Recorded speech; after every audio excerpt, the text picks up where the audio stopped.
welcome to the Orthodontic Products Podcast. I'm your host, Allison Warner. In this episode, I talked to Dr. Matthew Ng, a board-certified orthodontist in private practice in Texas. He's here to talk about getting involved in leadership at the state, regional, and national level, from the benefits to the time commitment, and he explains how to get started. Here's our conversation. Dr. Ng, thank you so much for joining me today. I really appreciate it. No, my pleasure. Thanks for having me. So to get started, can you tell me a little bit about your current practice? You're practicing in Caddy and I think Cypress, Texas. Is that correct? Yeah, so they're in the suburbs of Houston, Texas, and actually have now a third office. When I first graduated, I practiced in Vancouver, Canada for the first few years of my career in a group pediatric dentistry and orthodontic setting. But I moved to Houston in the fall of 2008 at the very start of the financial crisis. So kind of being new to Houston and not exactly the best economic environment at the time, I worked at a small DSO in the Houston area. But once I kind of got the lay of the land and the economy started coming back, I opened my first orthodontic practice in the suburbs of North Katy in 2010 with my good friend and from Orthodontic Residency and my business partner, Dr. Patricia Tran, while still working at the DSO for a side hustle. In 2013, I opened my second office in Cypress. This was in a group practice setting, so alongside some general dentists and other dental specialists. And that practice has since been acquired by DSO of 6-7 years ago. And then more recently, I started a third practice working again in a pediatric dentistry orthodontic combo environment in College Station, Texas. That's been a real great blessing, and the relationship has been going really well so far. So it seems like you really appreciate kind of having that collaborative, multi-specialty practice environment. Absolutely. I mean, from my early days working in Vancouver, I realized that kind of special nature where people want to come in, one-stop shop, if you want to call it, where they can, have their general dental or pediatric needs taken care of at the same time. We can remove wires, for their cleanings and hygiene appointments if necessary, and just that collaborative nature with other professionals and specialists, and whenever we need cases that require multidisciplinary care. So it's been fantastic. Oh, that's great. Well, the reason I wanted to talk to you today is because I heard through a kind of a mutual acquaintance of ours, a longtime board member of ours, Dr. Howard Fine, and he was impressed kind of with your role in leadership. And so I wanted to learn more about that and, why that's become important as part of your career. So you have taken on leadership roles at both the state and regional level. What motivated you to become involved in that leadership, and what are you doing today? What kind of roles do you hold today at that level? Well, I really have kind of like 3 or 4 mentors that I can really look back in my career and thank you, for that motivation. The first 2 were from my days as an orthodontic resident at St. Louis University. The first gentleman was the one who took a chance on me and accepted me into the program, and that was Dr. Taco Arujo, my first chairman. And I remember my ortho interview, very vividly with him, and sitting across his desk, and he looked at me and said, "I can tell you're a leader." And he said, "You want to come here and be my student?" For those of you who've ever visited the facilities at St. Louis University, it's like, the kind of running joke is kind of like the Taj Mahal of orthodontic programs, because the facilities and the building are absolutely, magnificent. So I, of course, emphatically responded with a big yes. And then lo and behold, roughly 8 months later, I matriculated there and started my journey at St. Louis University. So for reasons beyond this, the time for this conversation, he actually had to leave during my residency to go back to his home country in Brazil. But with every part of change, there's what I call a silver lining around every dark cloud. And that brought in the second gentleman who is, has been extremely influential in kind of this leadership journey. And that's Dr. Buzz Behrens, of course, our editor of our AJODO, who I finished my residency with.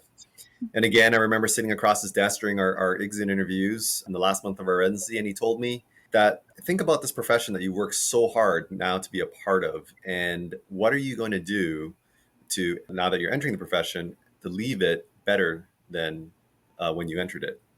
And those words have kind of always stuck with me during the course of my career. And I still keep in touch with both of these giants in our profession to this very day, and feel very blessed to have them in my life. The third and fourth individuals, the third gentleman is Dr. David Kennedy. And he was my first boss when I first moved to Vancouver, Canada to start my orthodontic career. And at the time, he was just rolling off his presidential year as from the Royal College of Dentists in Canada, kind of like the American board, if you want to call it.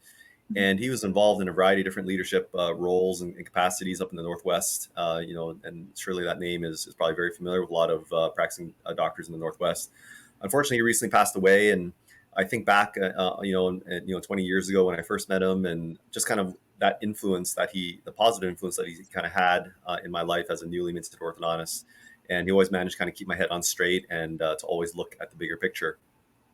And then the last gentleman, was a recent AO president, Dr. Ken Dillahay, who's from the Southwest Society from Kansas. And I started kind of rolling on into the Southwest Society as, Dr. Dillahay was our trustee and then eventually ascended into AO executive positions.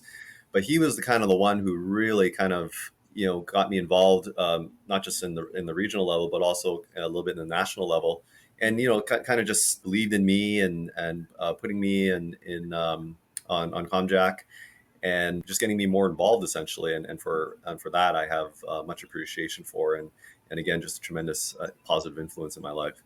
But it's kind of always easy to kind of sit on the sidelines and grumble about what you may not like about your state, regional, or national orthodontic societies or associations.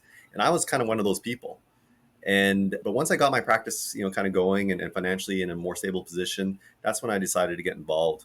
So I didn't want to just necessarily sit on the sidelines anymore, but kind of get into the ring and hopefully affect more positive change in our profession, through all of our various different organized orthodontic associations and institutions. So presently, what positions do you hold on within those different groups? Sure. Yeah, I'm happy to share with the audience. So I'm current vice president and AAO delegate for the Southwest Society of Orthodontists.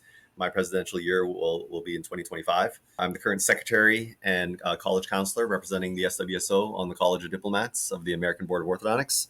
And that latter ascension, kind of my presidential year, will be in 2027. And I'm the current chair for the AO Council on Membership Ethics and Judiciary Concerns. I've served on that council for the last 4 years, and currently this year's chair. So all these different organizations, that where I'm directly involved with, just have a really, passion for various different reasons. One common theme, though, however, in no matter what group I'm in, is just meeting and working alongside other orthodontic colleagues who kind of share that same passion for our amazing profession.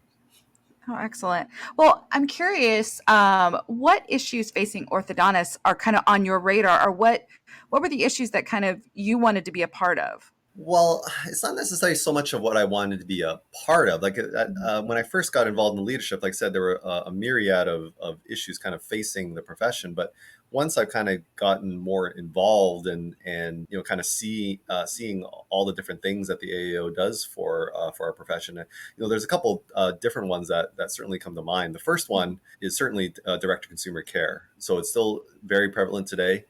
Slowly but surely, we've kind of been chipping away at these state dental boards and state legislators across the country, really educating them about the required safety and direct supervision that is necessary for any and all orthodontic treatment. So, really, a big shout out to the AAO legal staff and team. They've helped us a lot here in Texas directly, really for their work and effort on this front, as well as really updating badly needed language in terms of teledentistry for the safe practice of that newer kind of technology that we have in orthodontics. It's kind of been around in medicine for a good number of years, but depending on the state where you practice, some states didn't have any language regarding teledentistry, Texas being one of those states. So really working hand in hand the last several years with the AAO has been, like I said, a real blessing with their component support. But another really big issue, I believe, and probably not, I think we all know about it, but maybe we don't talk about it enough, and really faces a lot of our kind of our new and younger orthodontists entering into our profession. And that is really the rising cost of tuition and some of the debt load that's acquired during their studies to become an orthodontist. I remember about 3 or 4 years ago, I think they said the average orthodontist was graduating with about $430,000 of student loans. And then more recently, just in the past year, some of those numbers now coming out are over 20% more than that already. So they're already over $500,000. So that kind of has a kind of rippling effect, all throughout our profession. Certainly, student loan reform is something that badly needs to happen at the federal level, and that's where the AAO PAC and Council on Governmental Affairs have really been working hard on that advocacy with those federal legislators. But many of these young docs really can't afford to buy a practice or secure loans to open a practice. So as a result, many of them are left with little options coming out of residency, having to work as employees or in a corporate setting for an extended period of time. And don't get me wrong, there's nothing wrong with working corporate if that's truly what the doctor wants and maybe what's the best situation for that doctor. But I believe there are so many rewards on both not only the financial but also personal levels of owning your own practice. And with the resources that we have today and social media avenues, it can be much more easily achieved compared to 10 or 20 years ago. Well, it sounds like, just, you talked about how it wasn't necessarily one issue that brought you into leadership and being active. It sounds like, for someone who is on the fence or who isn't sure how to get involved, there are so many different avenues they can pursue once they are involved. It's just a matter of, just stepping up. Yeah, so a lot of this, people just don't necessarily know that there's different opportunities. So whether it be insurance, orthodontic insurance, whether it be membership, whether it be governmental affairs, whatever may pique your interest in terms of potentially entering into a leadership type of a role. First of all, talk to someone.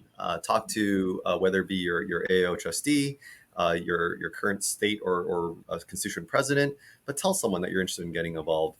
Because one of the things that we've identified at the constituent level, at least within the SWSO and SAO, is that we kind of, there's a lot of people that are afraid to, step forward and speak up, as you mentioned, or maybe they weren't even sure if they were ready to get involved.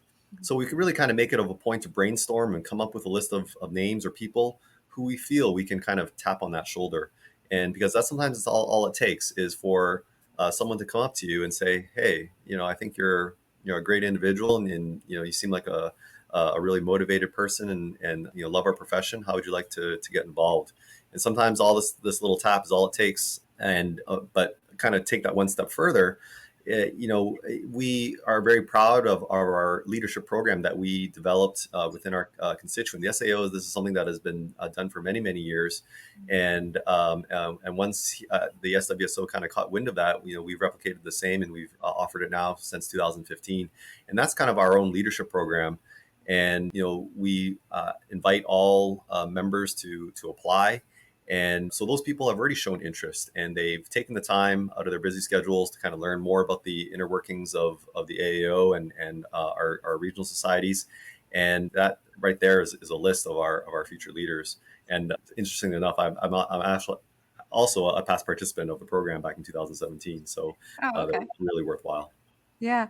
Well, I'm wondering, as you're talking, you talked about how important mentors were to you. I'm noticing that, within these leadership positions, it offers an opportunity to not only be mentored, but to also be a mentor. So can you speak a little bit to that? Yeah, so one program that may not necessarily be known to all people, the AO has had this for a number of years, is the mentorship program. Now it's gone through different names over the years, but again, I mean, we have so many amazing leaders and mentors in our profession, where we supply our name and background information to the AO, and they try and match us up with prospective mentees, if you want to call them, for people looking for guidance on whatever it might be. It could be a situation where it's just gaining more confidence in different clinical cases, or it could be a situation where they're asking for guidance in terms of buying in a practice or buying a practice or setting up a new practice. Whatever it might be, the AAO has different resources available for that. But as you mentioned, as a leader in some of our different organizations, part of that is kind of stepping up and willing to mentor the next generation of orthodontists who are coming in and really the future of our profession. So I know, there's probably listeners who would love to know what kind of time and resource commitment does being involved in leadership involve? Can you talk a little bit about how you balance? Yeah, so it really all depends, of course, on how you decide to get involved. So if let's say you want to start at the state level and maybe on your state ortho board, it might be only a 1 hour call or a half an hour call on a monthly or bi-monthly basis, and then maybe an in-person meeting once or twice a year. But certainly having a good reading and writing skills and communication in the form of emails will go a long, long way. Timely communication is certainly important. So for me, I typically spend my later evening hours reading and catching up on emails, usually with Netflix on the background. But whenever I have some downtime in the office or maybe a patient cancellation, then I'll also try and catch up on emails as well. But if you're on a regional society, maybe on a committee, you may only have to correspond by email a few times a year, usually centered around a certain time of the year. If you're a board member of a regional society or constituent, then yes, it's maybe a little bit more involved. Usually have at least two or three in-person all-day board meetings and a little bit more email. But at the national level, certainly if you're an AO trustee or something of that level, then be prepared for essentially another part-time job. So I certainly respect all of our AAO trustees for all their time and commitments, to our specialty. So as mentioned before, there are positions in leadership for various different levels of time commitment, whether, it be a lot or just a little. There, anyone who wants to get involved, there's time, there's a position for everyone. So certainly anybody listening or reading this wants to get involved or has questions about getting involved, certainly please don't hesitate to reach out. I'm happy to assist any way that I can. Great. Well, I'm curious, how does being in leadership impact you as a practicing orthodontist and your practice? So I believe I may have kind of briefly mentioned this already, but I really try to be a leader in pretty much any instance or every instance where I need to be. So since I work in a practice setting with other dental professionals, it's really important that I share my vision with them so that they can see the direct benefits of orthodontic treatment and, of course, timely referral. So I sincerely hope all of our referring dentists have that confidence in our team's ability.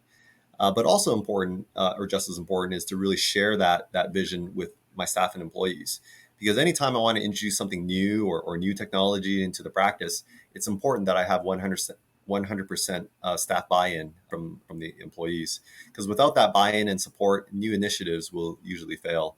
So it's important that they see and understand why I believe this new piece of technology or this new system that we're trying to implement is ultimately beneficial to the practice.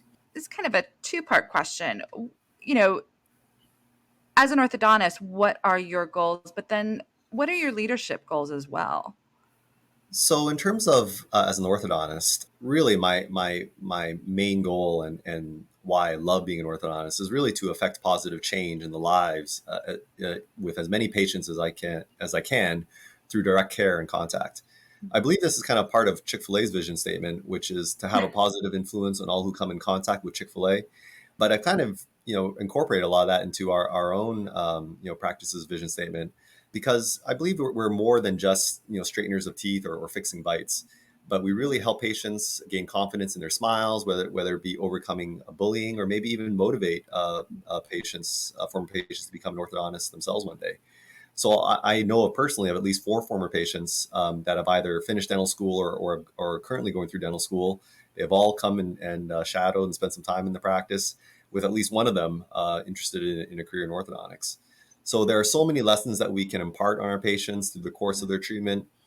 Proper care of their appliances, of course, compliance with their aligners or rubber bands, work ethic, motivation, determination, all these really important life lessons. And it's always great to hear about former patients through younger siblings and hearing about their success stories later in life, because that ultimately is why I love, as I mentioned, being an orthodontist, because it's just forming those oftentimes lifelong relationships with patients and families. As to your second question, really it's leaving the profession in a better place than when I entered it. The wise words of Dr. Behrens, Jim Vaden, and others. You really want to motivate the teams around me to execute the vision that I have for the task at hand or for the practice. So what I've learned is that people follow leaders. They'll work harder for leaders. They don't want to let down their leader or let the team down.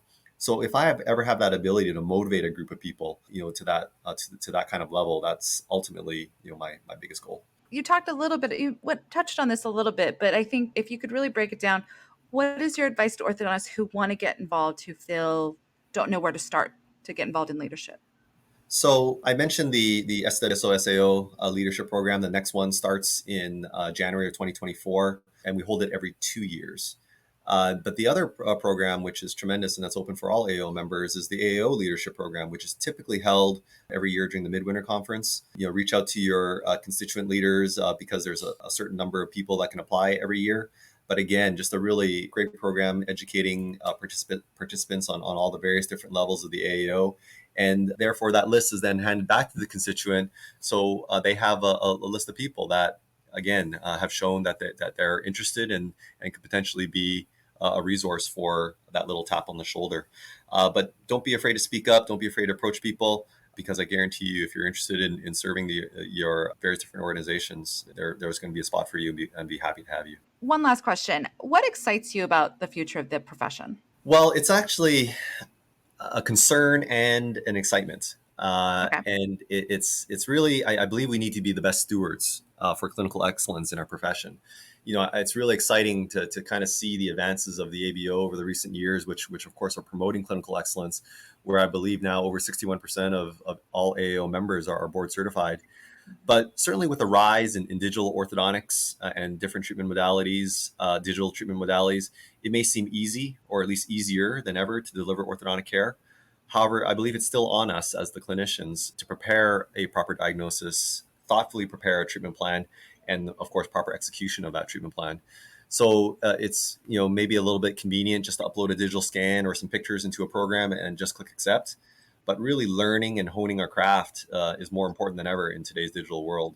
So if there's any treatment modality that can move people's teeth, I always say we need to be the experts at it. Otherwise, we're going to have corporate interests and maybe non-qualified people or non-qualified practitioners saying that we're just glorified teeth straighteners. So the advances that we have today with digital equipment, 3D printing, digital treatment planning have made things kind of definitely more convenient, not only, of course, in the office, but in the effective delivery of care and convenience for our patients. So it's a really exciting time to be in the orthodontic profession. If people call the golden age of orthodontics, 25, 30 years ago, then I kind of believe we're entering into the platinum age of orthodontics, because really the sky's the limit. And, it's an exciting time, but there's a lot to learn out there. Well, Dr. Ng, thank you so much for your time and for sharing kind of your experience in leadership. And hopefully this motivates some other people to get involved. Excellent. Again, thanks again so much for having me. This was an absolute pleasure. And again, for the any of the audience members, please don't ever hesitate to reach out and contact me if there's ever an interest in leadership in orthodontics. As always, thank you for joining us. Be sure to subscribe to the Orthodontic Products Podcast to keep up with the latest episodes. And be sure to check out orthodonticproductsonline.com to keep up with the latest industry news. Until next time, take care.